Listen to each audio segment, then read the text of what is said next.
Hey y'all, what it is, bitch. Y'all won't believe what the fuck happened.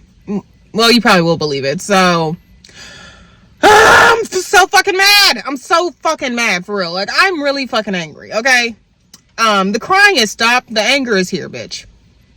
Okay, let me explain. So, y'all remember the 3-page letter motherfucker, the sober dude, the one that we bonded on our sobriety, yeah. And I knew he was love bombing me before I get comments like, oh, you should have known that this was going to happen. I knew he was love bombing me to an extent, but hear me out. I was thinking, since, it's basically cuffing season, it's almost a holiday season, bitch, I'm going to use this love bombing to my advantage, okay? I liked him as a person at first, right? But I realized after I received that 3-page love letter on our 4th date that something was fishy. I was like, this is a little fishy. That's why I made a video about it. I was happy, but, I was still like, what the fuck? And I was like, you know what, I'm gonna take this with a grain of salt. And plus, he had promised me that he was going to let me have dinner with his family for Thanksgiving and celebrate Christmas with me, all that good shit. So I wasn't gonna let that go immediately, because I'm like, unless he shows me real love bombing, bullshit, other than this letter, then maybe I should go with it. So last weekend, I actually met his parents and we actually had dinner.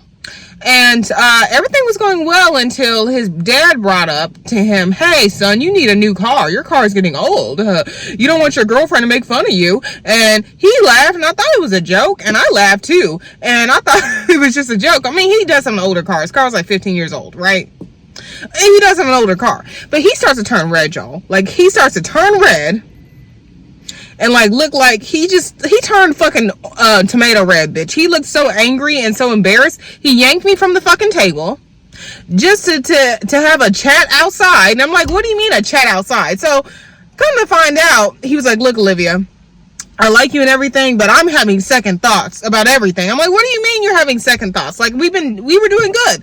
Over the past few weeks, we were, going out every week. He would see me 3 times a week. We saw each other a lot. He was always complimenting me.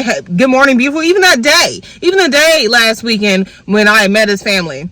The day he picked me up, he texted me, good morning, beautiful. I'm excited for tonight. He acted normal until his dad started grilling him about getting another car.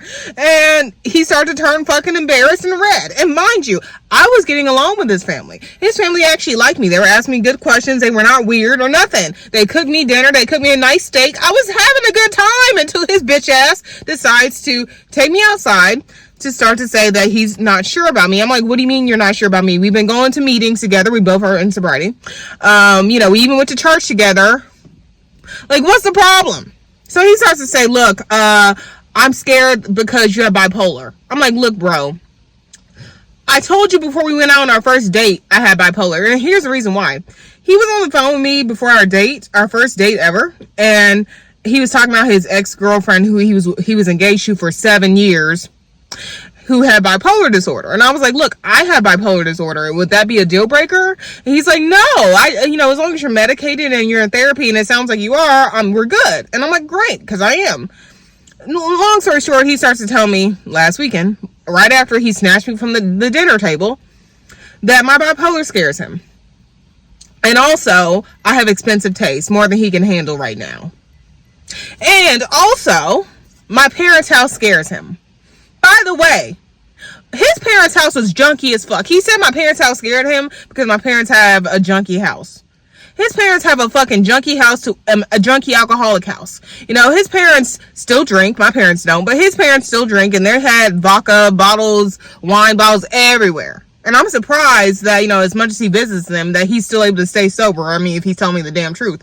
But yeah, his parents did not have any clean of a fucking house. But anywho, and I'm like, really? You're going, he's like, you're going that route? He's like, yeah, I'm just scared because, you seem messy in your parents' house and you have bipolar. My ex who I was engaged to, she was messy and she was bipolar. And I'm scared that you guys have the same traits. So we may not need to keep doing this. I need to be selfish in my sobriety. It's my first year of sobriety. I need to be selfish. I'm like, what? Anyway, y'all, long story short, I start to cry because, girl, I was shook. I was not expecting this. I was expecting this guy to be kind of like, okay, this will be my cuffing season boyfriend, right? This will be a guy who's love bombing me because, he just wants validation.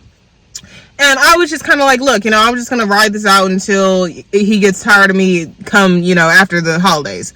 And I started to cry, and I started to be like, why can't we just take a break? Why can't we just take a break? Ah! And, and then he starts to cry too. And he's like, okay, we can take a break. We can take a break. Week later, yesterday, he hits me up saying, Olivia, I pray that you find a good man. But it's not gonna be me. I have so much to work on, and I'm broke, and I blah blah blah blah, and I'm in debt, and blah blah blah. I'm in debt for my alcoholism, and God told me to dump you, and it's like, what? Anyway, y'all, I just sent him a message saying, like, I'm not reading all of that because it was a very long message. And I'm like, I already made up my mind that you're not the man for me, and all your words were phony as fuck, and I feel like you just did this to get pussy and validation, and it's all good. But yeah, it pisses me off though. It still pisses me off. I'm still pissed. Ah! And like I said earlier, I knew he was love bombing me. I just did not expect it to come this soon. I did not expect the discard, I guess, to come this soon. I did not expect that. I expected him to at least wait till after the holidays, after that long 3-page ass letter about how amazing I was and how God has put us together for a reason, and he's so sure. What do y'all want me to do with the letter? Y'all want me to rip it up, let my dog Daisy shit on it, or do y'all want me to read it and then rip it up? What do y'all want me to do? Okay, I ordered some Fashion Nova clothes. Them hoes are taking their dear time. I don't know when the fuck I'm gonna get my clothes. I wanted my first video back to be me trying on Fashion Nova, okay, and telling y'all what the fuck happened. But yeah, they're taking forever. Anywho. Or maybe I should just let my dog Daisy shit on them damn letters, because he did not mean a damn thing of what he said. Talking about I'm gonna be here for you, I'm gonna be your rock. He even said that. You couldn't even last one dinner with your family with me.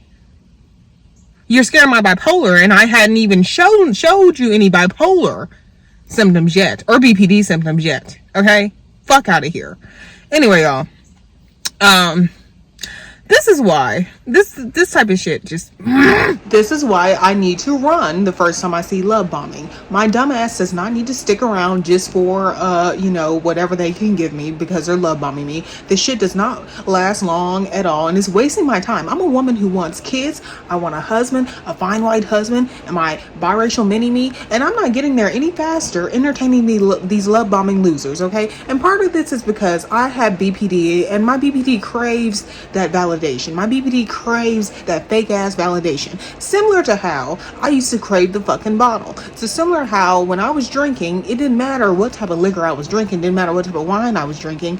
Whatever made me feel good for the moment was it. I need to avoid love bombing like I would avoid the bottle. Like I've been avoiding the bottle for almost 3 years now, okay? Because here's the thing, y'all. I've realized I became addicted to men basically overdoing it and basically being fake. It's almost like I like the fake shit. And I realize after all of it's said and done, where did it get me? Nowhere, but some crazy story time like I'm telling y'all right now.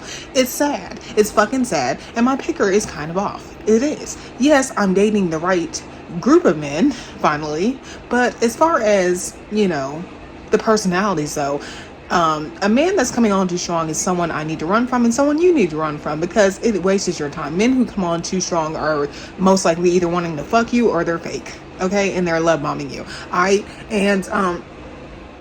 think a lot of this is because I'm 30 and I want so badly to just rush to find somebody so fucking badly so I can be married and have kids. But these guys who are over the top in the beginning are not it. No one should be writing you a 3-page love letter on the 4th date, okay? Because they don't fucking know you, okay? They don't know you. Ugh, I hate that I even kept dating him. I hate it. But I know it's part of my illness. I seek, because I'm so empty, I seek someone to fill me up in an emotional way too. We're not in an emotional way, okay? And this is not it. And just because someone is sober like I am does not mean that they're it too. So this is a lot of lessons, okay? Just because they're sober like I am does not mean that they're my soulmate, okay? Because he was worse off than I am, okay? He was worse off than I am, and he's older than me, so it was like, what the hell, bro? Why are you complaining about $60 dinner dates? And then he started to open up about like, oh, I'm still in debt for my alcoholism. Well, you should have told me this when we first started dating, motherfucker. Anywho, and I'm still gonna get some fucking stupid ass comments, but It's my part of this is my fault, but part of this is not. Okay, part of this is the fact that I attract love bombers and they stay. And I need to, the first time I notice man is love bombing me, I need to fucking go. And yeah, that's what I'm gonna do next time. The next time a guy tries to love bomb me, I'm gonna fucking try to leave. I'm gonna leave. Okay, they're fucking scary. They're fucking gross. I just.